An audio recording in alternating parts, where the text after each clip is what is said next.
বাংলাদেশের মতো একটি দেশে যেখানে সংখ্যাগরিষ্ঠ মানুষ ধর্মপ্রাণ এবং ডানপন্থী মানসিকতার, সেখানে এনসিপির মূল গভীরে যেতে পারেনি।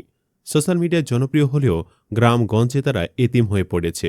এখন যখন ভোটের মাঠে অস্তিত্ব টিকিয়ে রাখতে এনসিপি জামায়াতের দিকে হাত বাড়িয়েছে, যদিও দলের ভেতরে বামপন্থী অংশটি সবচেয়ে বড় প্রাচীর হয়ে দাঁড়িয়েছে। ডানপন্থীদের মধ্যে হাসনাত আবদুল্লাহ, সার্জিস আলম এবং নাহিদ আক্তার, যারা মাঠের রাজনীতিতে বেশ জনপ্রিয়। তারা তাত্ত্বিক বা বামপন্থী বুলি আওড়ান না, বরং মাঠের বাস্তবতা এবং ভোটের হিসাব বোঝেন। তাদের মতে আদর্শ দিয়ে পেট ভরানো যায় না, এমপি হতে হলে ভোট লাগে এবং সেই ভোট ও লোকবল জামায়াতের আছে। তারা বামপন্থীদের আপত্তি উপেক্ষা করে জামায়াতের সাথে এগুতে বদ্ধপরিকর। তাদের যুক্তি, জুলাই বিপ্লবের যে আকাঙ্ক্ষা তা জামায়াতের বর্তমান এজেন্ডার সঙ্গে বেশি মিলে যায়। একদিকে বিশাল জনসমর্থন, অন্যদিকে বিশাল আর্থিক সহায়তা পাবার সম্ভাবনার কারণেই এই তিনজনের কাছে জামায়াত ভালো অপশন। তবে অনেকেই এর বিপক্ষে দাঁড়িয়েছেন। এর আগে ১৯৯৯ সালে বিএনপি যখন প্রথম জামায়াতের সাথে জোট বাঁধে, তখনও দলের ভেতরে প্রগতিশীল অংশ অস্বস্তিতে ছিল। জিয়াউর রহমানের হাতে গড়া দল, যেখানে খেতাবপ্রাপ্ত মুক্তিযোদ্ধারাও ছিলেন, তারা কিভাবে জামায়াতের সাথে এক মঞ্চে বসবেন এমন প্রশ্ন উঠেছিল। তবে তৎকালীন বিএনপির প্রগতিশীল মান্নান ভূঁইয়া, সাদেক হোসেন খোকা, বি চৌধুরীরা ক্ষমতার স্বার্থে আদর্শিক অস্বস্তি গিলে ফেলেছিলেন। তাদের একমাত্র লক্ষ্য ছিল আওয়ামী লীগকে ক্ষমতাচ্যুত করা। বেগম খালেদা জিয়াই এই জোটকে বহু বছর ধরে টিকিয়ে রেখেছিলেন। কিন্তু ২০০৮ সালের পর থেকে যখন তারেক জিয়া ও মির্জা ফখরুলের হাতে দলের দায়িত্ব চলে যায়, তখন জামায়াতের সাথে বিএনপির দূরত্ব বাড়তে থাকে। এখন নাহিদ, হাসনাত ও সার্জিস চাইলেও এনসিপির বিশাল একটা অংশ জামায়াতের সাথে জোটে যেতে আপত্তি জানাচ্ছেন।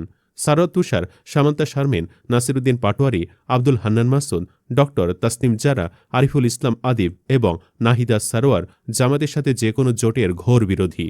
তাদের মতে জামায়াতের সাথে জোটবদ্ধ হওয়া মানে এনসিপির মূল আদর্শের সঙ্গে বিশ্বাসঘাতকতা করা এবং একটি সম্পূর্ণ ধর্মনিরপেক্ষ ও সর্বজনীন নাগরিক প্ল্যাটফর্ম হিসেবে দলের ভাবমূর্তি নষ্ট করা।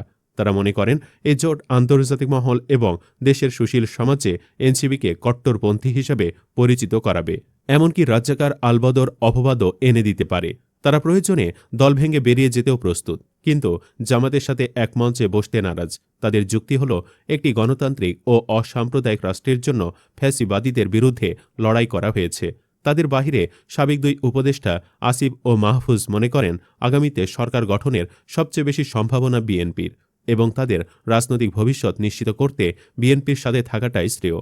জামায়াতকে তারা একটি ঝুঁকিপূর্ণ উপাদান হিসেবে দেখলেও বিএনপির বিশাল ভোট ব্যাংকের জন্য জামায়াতের সমর্থন অপরিহার্য বলে মনে করেন।